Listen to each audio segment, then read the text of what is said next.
Okay. Ganito ang gagawin natin. Lahat, mamaya, pag nag-start na, paharapin ko kayo lahat doon. So, haharap lahat doon. Yung nasa pinakauna lang, ang aakyat sa stage, babasahin nyo nakasulat dito. Pagkabasa niya na nakasulat dito, bababa siya, tatapikin niya yung unang nakatalikod, sasabihin niya ano nabasa niya dito. Tapos, ibubulong mo. Okay? Then ikaw naman, pag napakinggan mo, sure ka na sa mensahe, tatapikin mo naman yung isa, ibubulong mo doon. Pag siya na bumubulong doon, ikaw, haharap ka dito.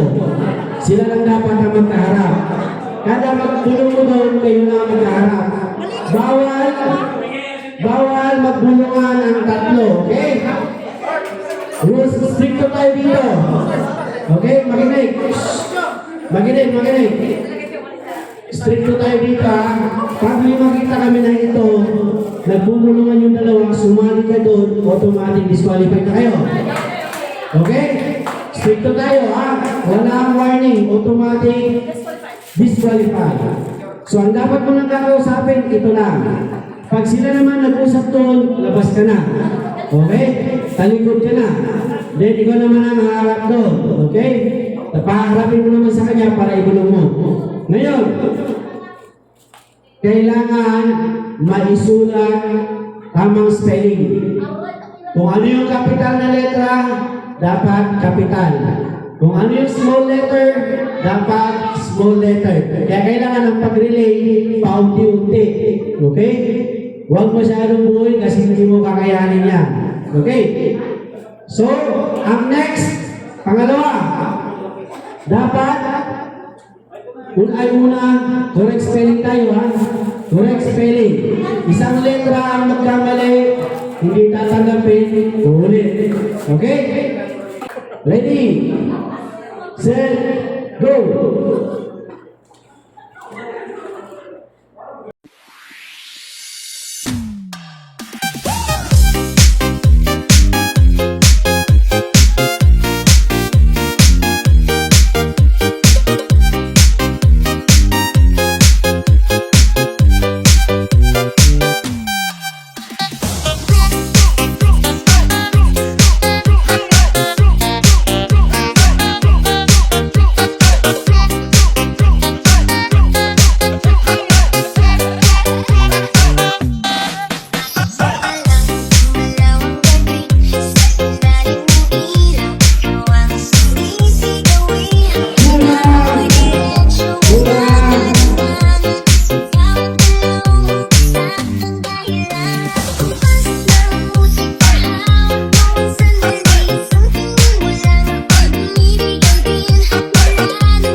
Actually, kahit hindi ka na isa-isahin eh, kung memorado nyo lang. Apples, attendance, pay your dues, participate, pay your dues, leadership, excel, and share. Lahat ng may napanalo ng premyo kung marami, kunyo, picture tayo